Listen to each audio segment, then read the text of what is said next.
Hello, and welcome to Transformation by Truth podcast, where the called become the chosen, and those who have been dedicated to serve the Most High receive the truth, the whole truth, and nothing but the truth, as we progress our quest for holiness, perfection, and everlasting life. My name is D.L. Anderson. I'll be your tour guide. Let's get started with today's lesson.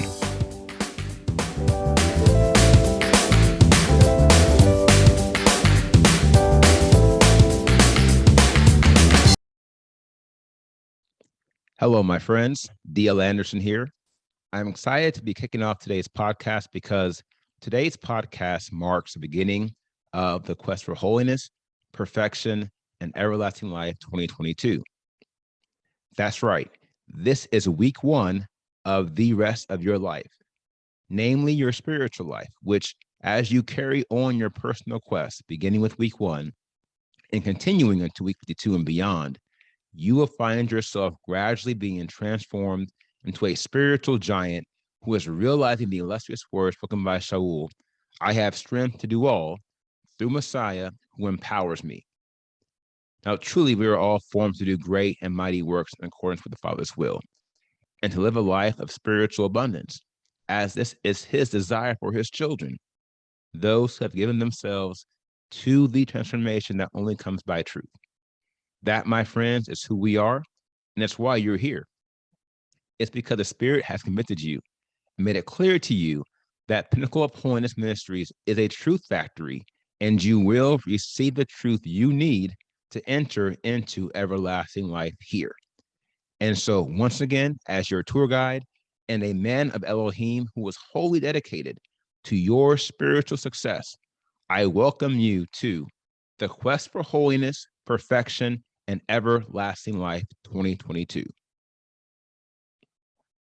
Now, today's podcast is a kickoff of our first series on this quest. The goal of this series is to provide you with a blueprint of the quest so you understand the most important facets of this journey and what you should expect over the next 52 weeks.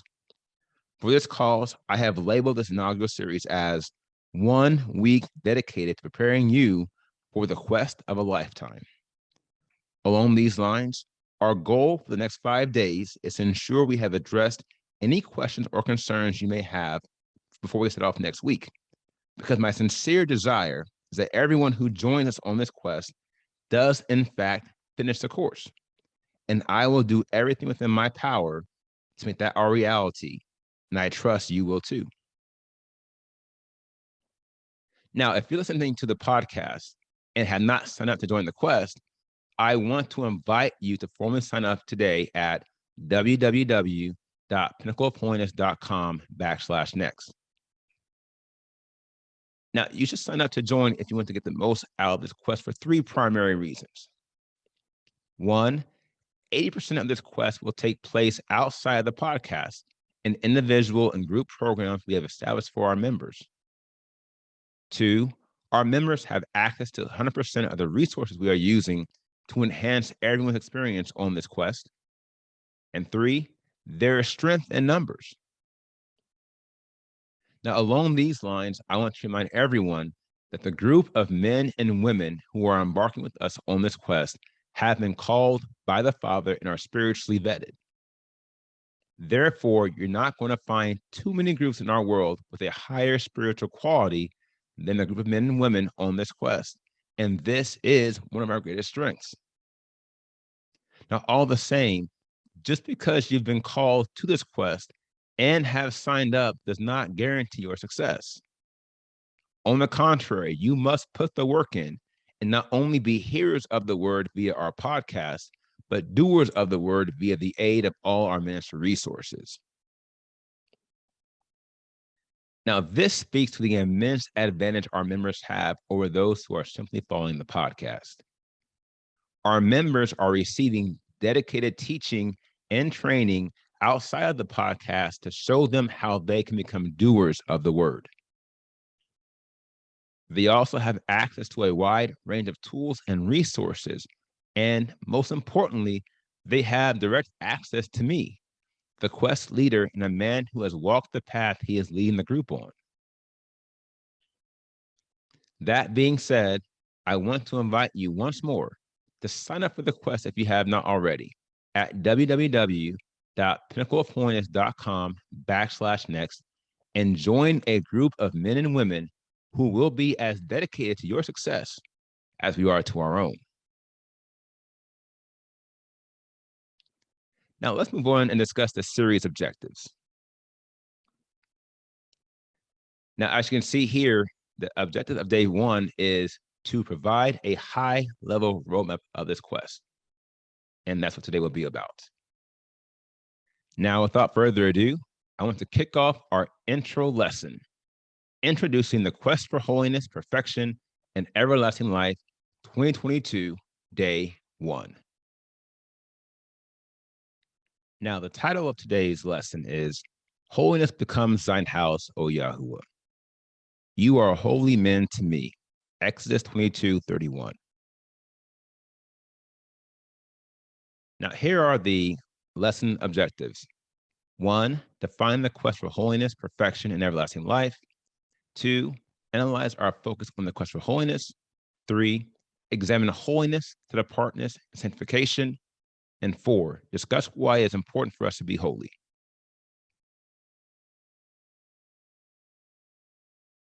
Our first section here is the quest for holiness, perfection, and everlasting life.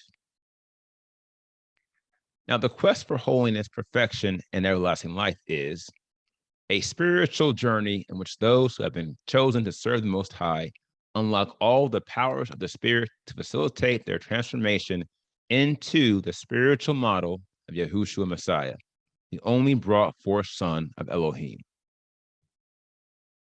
Now, this speaks to the vast importance of this quest, for where there is no transformation, there can be no salvation.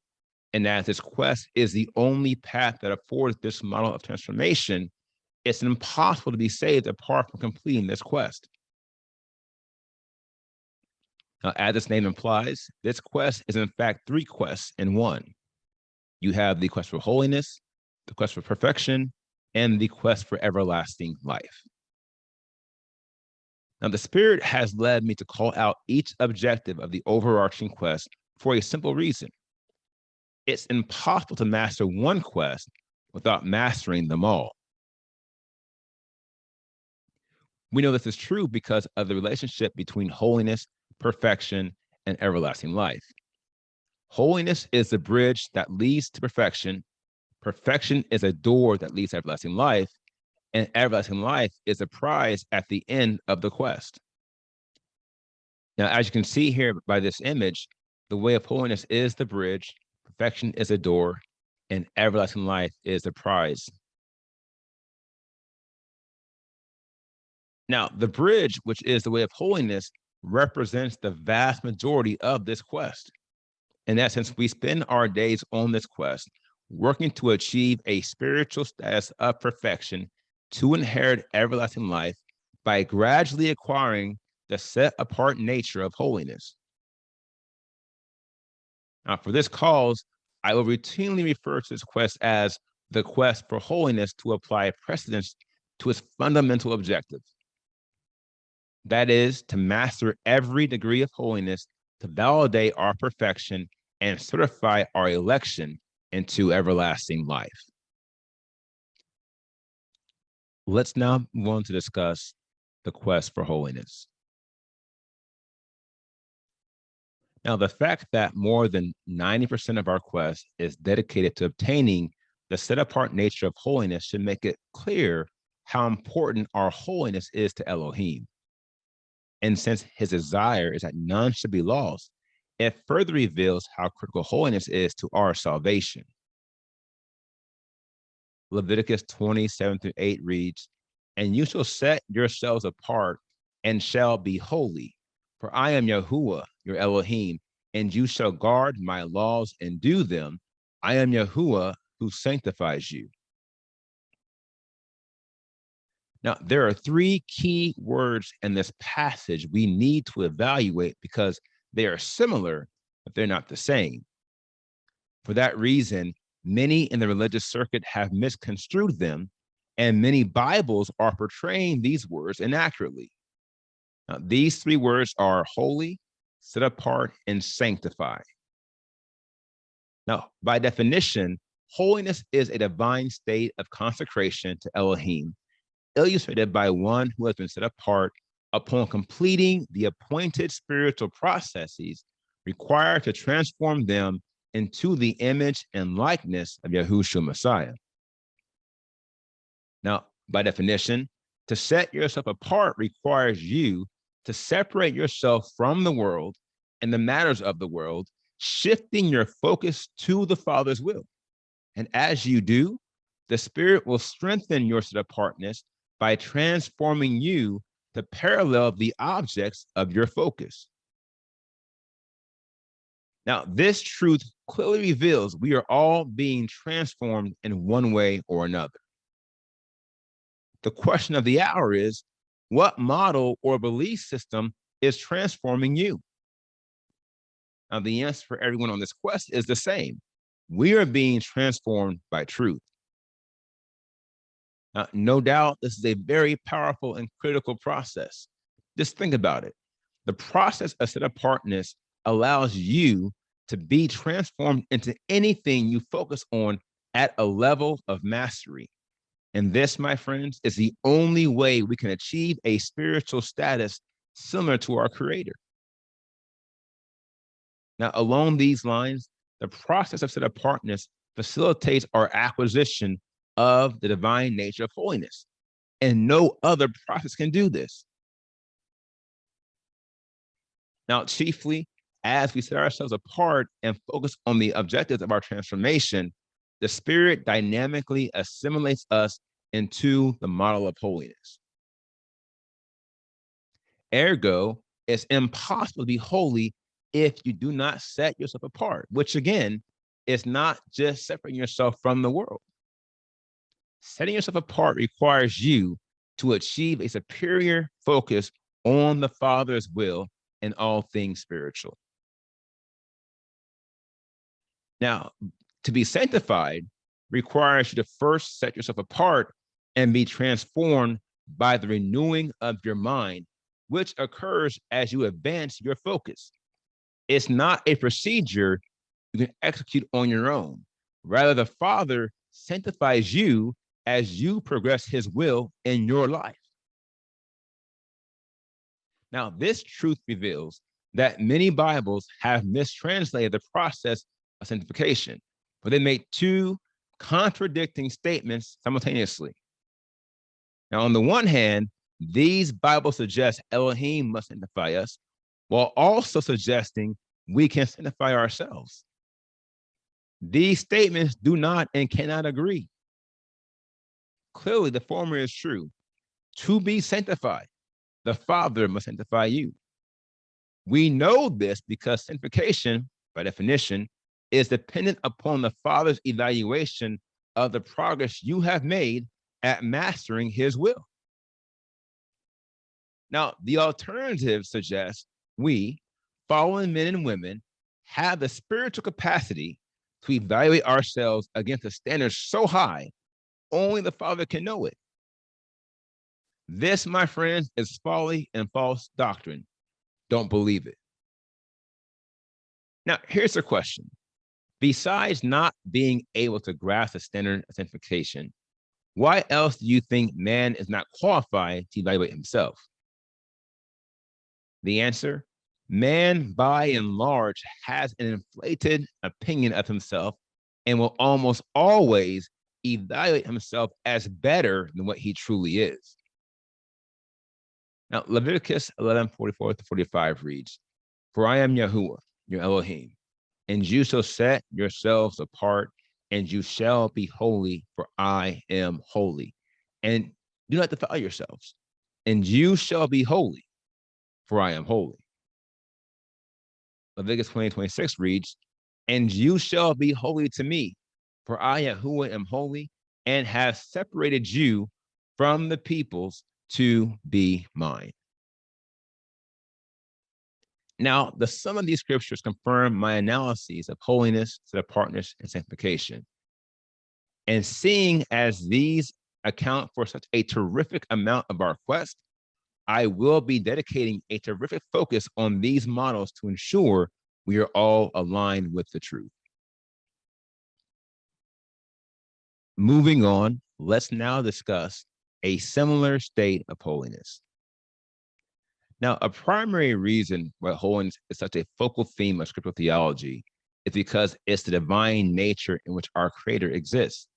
And due to the spiritual laws of compatibility, we cannot serve Him or consistently engage Him if we do not exist in a similar state of holiness. Now, we have proven that a progressive spiritual life is equated to an elongated process in which we are being set apart to achieve a state of holiness like our creators. For this cause, holiness is the broadest of the 5 highest peaks of scriptural theology, accounting for more than 1/2 of all its themes, topics, and commands. And once again, here are those 5 highest peaks: everlasting life, perfection, holiness, sin, and judgment. Now, all the themes, topics, and commands found within the word of truth help us to fulfill the singular command we have just touched on: be ye holy, for I am holy. Now, Psalm 93:5 reads, your witnesses have become very trustworthy. Holiness becomes your house, O Yahuwah, forever.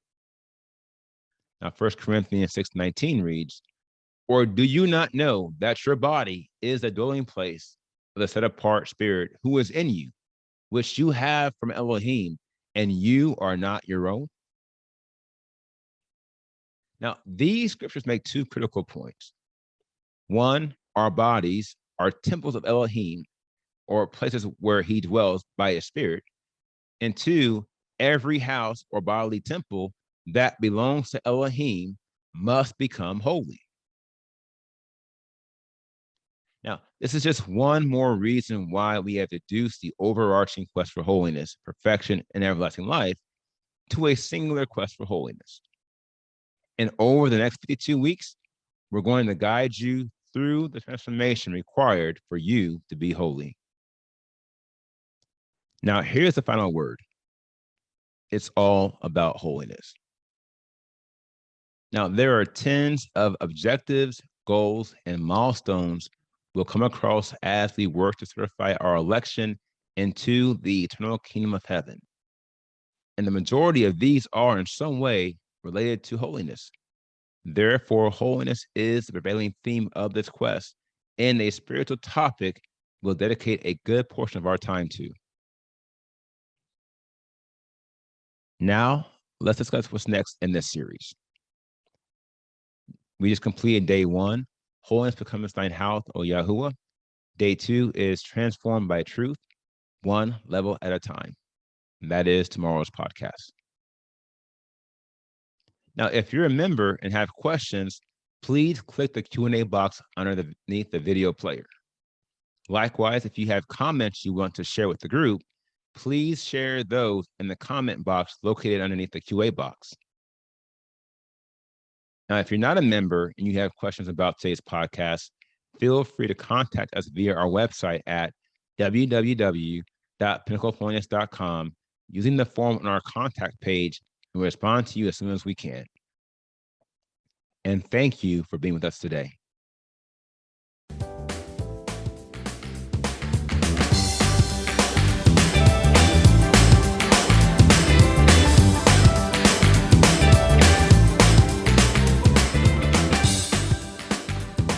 I hope you enjoyed today's podcast. Remember to tune in with us every Monday through Friday at 3 p.m. Eastern. And if you haven't already, visit us at www.pinnacleofholiness.com and make sure you sign up to join the quest for holiness, perfection, and everlasting life 2022.